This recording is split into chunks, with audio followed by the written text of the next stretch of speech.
All right, listen. I get it. I know it's been a minute. I haven't uploaded in damn near 3 weeks, but I got a good reason. Okay, look, college is it's different. Okay, like I still haven't really gotten acclimated to the schedule yet, but I'm working on it, and I'm gonna try to get back to posting daily videos, and I'm really pushing to try to make 2 videos a day. But yeah, I'm back. Y'all don't have to worry about me disappearing. So for the 6 people, yes, 6, I counted. For the 6 people who unsubscribed, forget y'all, because I'm back. And that's all that matters. Throughout the course of history, the world of track and field has been graced by athletes who have each brought something extraordinary to the sport. Blazing speed, unmatched power, flawless technique, and unwavering mental toughness. These sprinters have left their mark on the track, setting records and redefining what's possible with each stride. But imagine if we were able to take the very best traits from each of these legendary athletes and combine them to create the ultimate sprinter, a perfect blend of all the qualities that make a perfect champion. So today, I'm going to be taking some of the greatest aspects of some of the sport's most elite athletes and combine them to create the greatest sprinter of all time. Starting off with the first category, of course, we're going to start at the beginning of the race with block start and acceleration. And I don't really think anybody else is better at this than Christian Coleman. Christian Coleman is often regarded as the best starter in the world, and for good reason. In the 100-meter dash, the first few seconds are always critical, and Coleman's ability to explode out the blocks gives him a distinct edge. His reaction time is almost instantaneous, usually clocking around 0.12 seconds.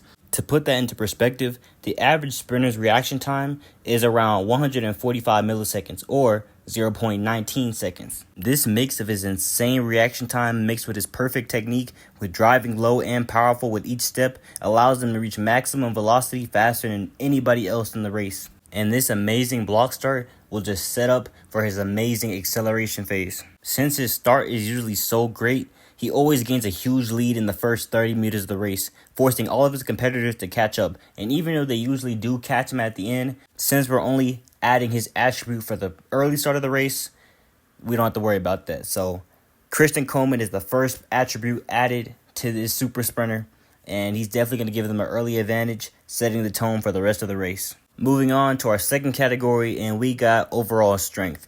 And for this, we're using Johan Blake. Johan's nickname is literally the Beast. That's literally a testament to his raw physical power and his stature. This strength isn't just about muscle mass, it's about the explosive force that he generates with every step.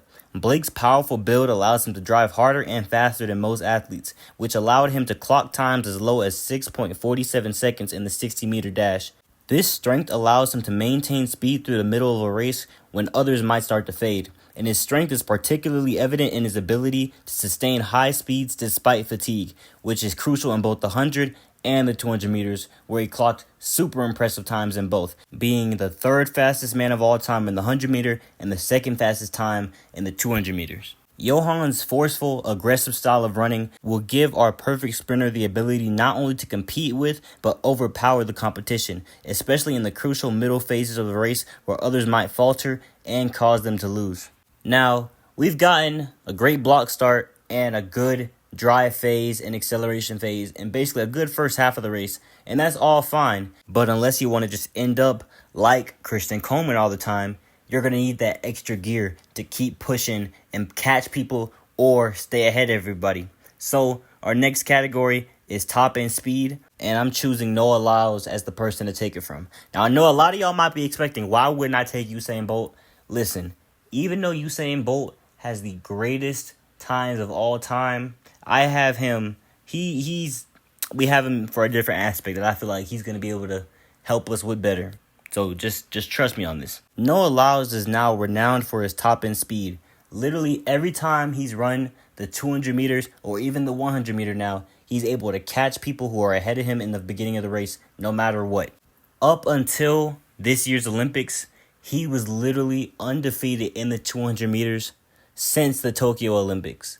That is literally 4 years of just straight dominance, and it's a reason for it. His top end speed. Noah doesn't necessarily have the best start. I mean, it's fixed now because that's proven that after he won gold at the Olympics.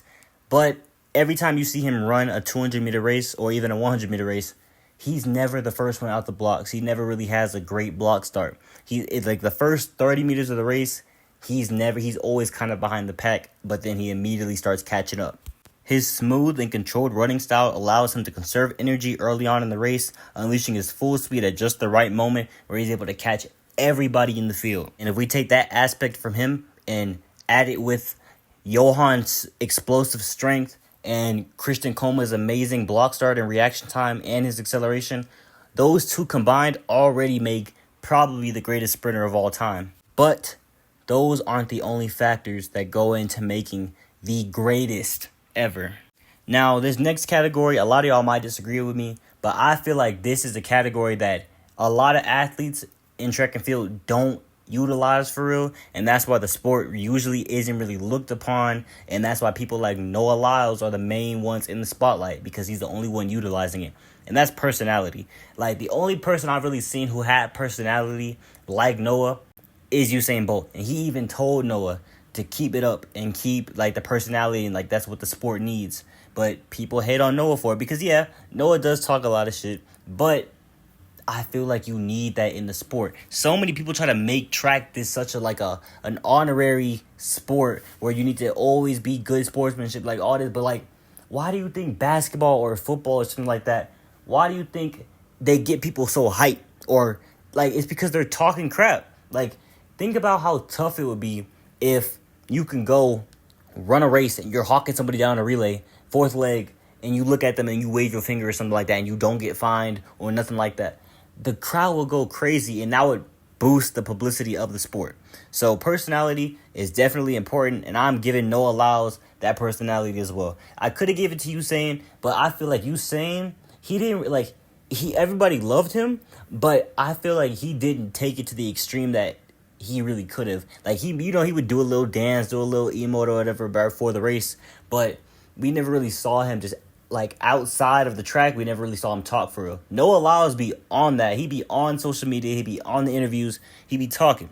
And I feel like that's really what the best sprinter in the world is. Because if you are the best, you have every right to talk as much crap as you want. You don't have to be humble. None of that. You can talk the most crap that you want. So I'm sick of people trying to act like track needs to be this holy, honorable sport where you shake hands, blah, blah, blah. Like, no. You can have good sportsmanship, but I feel like it gets to a point where it's like you're making it too professional.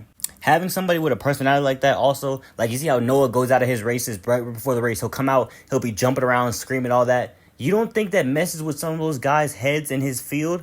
They may look like they're all stoic and locked in, but that's gonna get in somebody's head. So that's definitely gonna help my super sprinter. They're gonna mentally outmaneuver their opponents. Moving on to the next category, we got speed endurance. Now, during the regular season of track, you usually don't have to run the same race on the same day, like back-to-back or whatever. So you're usually chilling. But a lot of times, especially at major championships or the Olympics, you're going to have to run the prelims and then like another round or another round after that, like either back-to-back days or maybe sometimes even the same day, a few hours in between. So you need to be able to have the endurance to just be cool. After running, you don't have to be dead. You can still hold on and be good no matter if you have to run another race or 2 or 3 races, because we want this to be the greatest sprinter of all time. We don't want them to just be a one-trick pony and only really good at the 100 or one really good at the 200. We want them to be able to go out there, run the race, be chilling, and then in a few hours come out here and run another race, because you might have to run multiple rounds from multiple races. So I'm picking Sydney McLaughlin because I really have to explain? Like, she just set another 400-meter hurdle world record. First of all, do you know how grueling the 400 is on its own? It's still a sprint.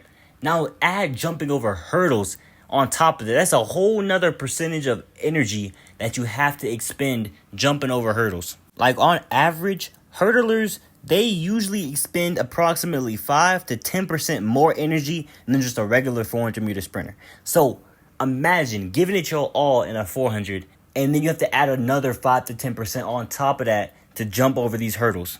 Especially in that last 100, that's insane. Sydney's endurance ensures that even when others begin to slow down our sprinter would continue to power through, maintaining their speed and winning the race with a strong finish, which is exactly what our sprinter needs, because they might have the top end speed and the great start of the race, but they really need that last extra gear to pull from all the way within themselves to pass anybody. I'm talking about like how Quincy Hall went out there and gave it his all. You need to be able to pull that out every race. And the main reason I said that you need that endurance is because that ties in with our next aspect, versatility, and we're taking Allyson Felix's aspect of that. Allyson Felix is literally one of the most versatile athletes in track and field history, excelling across a range of distances from the 100 to the 400, including relays. Her ability to adapt her speed, strategy, and technique to different races is unparalleled. Felix's versatility is not just about being able to compete in multiple events. It's about excelling in each one. Because you can run a bunch of things and be mediocre in all of them. But for you to be great in all those events, that is talent. Her unique combination of speed and endurance allows her to compete at the highest level in both sprints and middle distance races. This versatility will make our perfect sprinter a multi-event threat, capable of dominating all the sprint events, including relays. Incorporating Felix's adaptability will ensure that our sprinter can handle any race scenario and distance with equal prowess. So mix that with Sydney's endurance. Not only would they be able to run every sprint event, including relays, they would be able to handle it. Their body, they wouldn't be dead after a few races. They could go out there, run the 100, run the 4x1, run the 200, and then be good for the 4x4 at the end of the meet. Like, all those factors, that sets them up to be just the most dominant person of all time. And that's what our next category really goes into, dominance. And of course, you can't talk about dominance without talking about Usain Bolt. So this category is not just dominance, but stride length as well. Because Usain Bolt, a lot of his success on the track can largely be attributed to his unique stride length. Standing at 6'5", Bolt's long legs allow him to cover more ground with each step than any other sprinter in history. But it's not just the length of his stride, it's the efficiency and speed at which he can turn those strides over.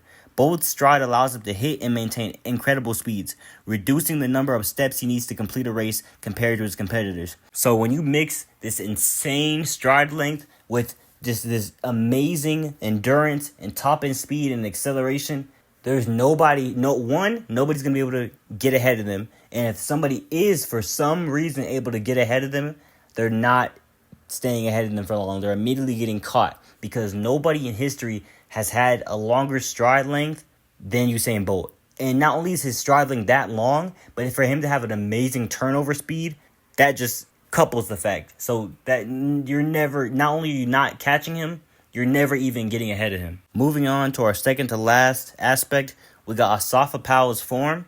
Asafa Powell, his form is literally textbook definition perfect. His upright posture, his rhythmic arm movement, and consistent stride length makes him one of the most efficient sprinters of his generation. Powell's form allows him to minimize wasted energy, which is crucial in a sport where every fraction of a second counts and spends energy. His ability to maintain his form throughout the entire race, even under extreme pressure, is a key reason why he has run so many sub-10-second 100-meter races. For our perfect sprinter, Powell's flawless form will be essential, especially with a frame like Usain Bolt. You need to make sure you're not wasting any motion, ensuring that they can maintain their top-end speed with the least amount of effort and reduce the risk of injury, prolonging the career at the top level. And speaking of risk of injury, that leads us into our final aspect of the perfect sprinter, and that's longevity. I don't think nobody's longevity in the history of the sport has really been better than Shelly-Ann Fraser-Pryce. Shelly-Ann Fraser-Pryce has been a dominant force in the women's sprinting for well over a decade. And for those people who don't really watch track and mainly watch football or basketball or something like that, this doesn't really seem like a huge achievement, because most of their careers last 10 to 14 years or something like that. But in track and field, a sport where you have to do consistent training and all these physical demands on your body, the careers are usually short-lived and largely due to injury. Shelly's longevity is a result of her consistent training, her smart race management, and an ability to avoid serious injuries. Fraser-Pryce's continued success into her late 30s is a testament to her dedication and resilience. She's literally the LeBron of the track and field world. For our perfect sprinter, Fraser-Price's longevity will be crucial, ensuring that they not only achieve great success early in their career, but also to maintain it over the years, breaking records and setting new standards long after their peers have retired. So, those are all my aspects combined to create the greatest sprinter of all time. I truly feel like this is unbeatable. Like, because even if you switch certain spots out and just put Usain Bolt at a lot of the attributes, I still feel like this team is better because even though Usain Bolt was so great, he had some major injuries.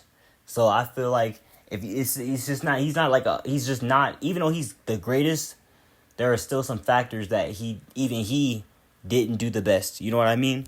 So I just feel like all of these aspects combined would truly create the most unbeatable force on the track.